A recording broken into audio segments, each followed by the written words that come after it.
Happy Hour 1FM, Noah en onde. Et pour la dernière fois cette saison, il va nous dire ce qu'il a trouvé justement de croustillant dans l'actu suisse, mais il va nous l'expliquer à sa manière à lui, à la sauce québécoise. C'est Noah en onde. On commence avec les paris, surtout les paris sportifs. On voit de plus en plus, mais c'est plus que sportif. Et j'ai vu un article, ils ont enfin sorti les cotes sur c'est quoi les chances de chaque ville en Suisse de recevoir l'Eurovision en 2025. Ah. Je crois qu'on était OK de ne pas le savoir. Ça, on était prêt à attendre l'annonce officielle. Qui va parier là-dessus, honnêtement? Surtout que les bookmakers, ils bossent surtout dans le monde du sport. Donc, calculer est-ce que Ronaldo va marquer dans le prochain match? Est-ce que Shaqiri va commencer sur le banc ou sur la pelouse? Et du coup, tout d'un coup, ils ont dû calculer la situation des villes suisses de façon géopolitique pour déterminer quelle ville a le plus de probabilité de recevoir un événement de grande envergure. Laisse-moi douter de leur capacité de faire ça, mais bon. Mais moi, je veux quand même avoir la réponse. 50% Zurich et 25% Bâle et Genève. OK. Et après, c'est 2% pour les plus petites villes. Honnêtement, c'est super intéressant, on est d'accord. Bah oui, c'est de l'info quand même.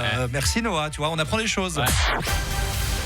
Une autre étude est sortie sur le nombre de riches dans le monde par région. La Suisse, évidemment, s'en sort très bien. Genève, 13e dans le monde avec le plus de riches. 244 super riches à Genève, donc des gens avec plus de 90 millions de fortune. Et une stat incroyable, 79 millionnaires à Genève, soit 16% de la population à Genève qui est millionnaire. Ah oui. Et moi, ça m'impressionne, surtout qu'au Canada, c'est seulement 3%. Et je préfère presque ça, parce que 3%, ça a l'air inatteignable. C'est comme, je ne serai jamais millionnaire et c'est OK. Ouais. 16%, t'as presque envie d'y croire. T'es comme, j'ai l'impression que je peux y arriver, tu sais. C'est comme avoir un 5 à l'école. Pas tout le monde y arrivait, mais t'es là. Je pense que si je bosse un peu plus, je pourrais y arriver. C'est la même chose.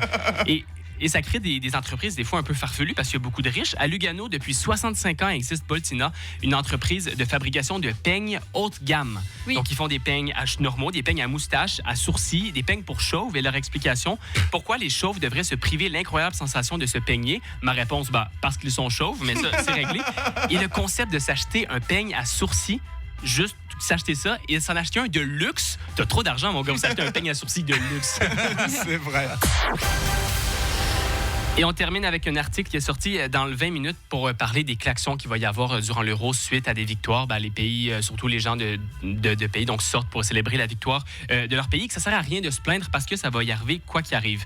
Et moi, j'ai découvert ça en Suisse. J'avais jamais vu ça au Canada. Et vous allez me dire peut-être parce que le Canada gagne jamais au foot. Et c'est vrai, on gagne jamais au foot. Mais le concept est un peu bizarre. Ton équipe gagne. Pourquoi tu es dans ta voiture pour klaxonner? Mais selon l'article, un docteur en neurosciences dit que sortir pour aller célébrer une grande joie, ça amplifie l'effet de la grande joie et encore plus quand c'est ton pays qui accomplit quelque chose parce que ça te augmente ton estime de soi. Ça peut augmenter parce que c'est comme ton pays qui accomplit quelque chose. Et en même temps, je pense que c'est avec raison parce qu'on donne tous tellement des bons conseils à travers notre télé aux joueurs de la Nati qu'une part du mérite nous revient. Bien sûr. Et c'est une invention italienne à les klaxonner et c'est arrivé en Suisse en 1982 par des communautés italiennes d'aller klaxonner. Et je trouve ça dommage parce que ils partaient si bien en termes d'importation, les Italiens. Ils ont commencé avec les pâtes, la pizza, limoncello, tout ça pour que ce soit suivi par les klaxons et Eros Ramazzotti. Merde, quoi, sérieusement, mais bon. Mais ils sont quand même, ils ont fourgué, ils ont compris que c'était pas la meilleure de leur importation. Ils ont fourgué ça au Portugais. Et ils ont donné ça au Portugais, on est d'accord? Oui, bonne semaine tout le monde. Bravo Noah! C'est fou les émotions que ça procure, je trouve, de soutenir son équipe nationale. Plus que les clubs encore. Ouais, c'est vrai, je sais pas, on a l'impression d'une appartenance, d'un truc. Enfin, je sais pas, c'est mon avis en tout cas. L'équipe nationale, c'est au-dessus. C'est vrai qu'on devient fier après le tour de la Suisse. Ouais. C'est fou, hein. Bon. Le match après la France, là. Ouais. En tout cas, à plein palais et dans toutes les autres villes de Suisse romande, c'était fou, quoi. Ouais. Incroyable. Il y a 2 ans. Donc. Moi, hier soir, j'ai vibré, mais devant ma télé, juste. Ouais, comme tout le monde, tu fais des petites danses dans le salon, quoi. Ah, bah, c'est chose clair. qui n'arrive pas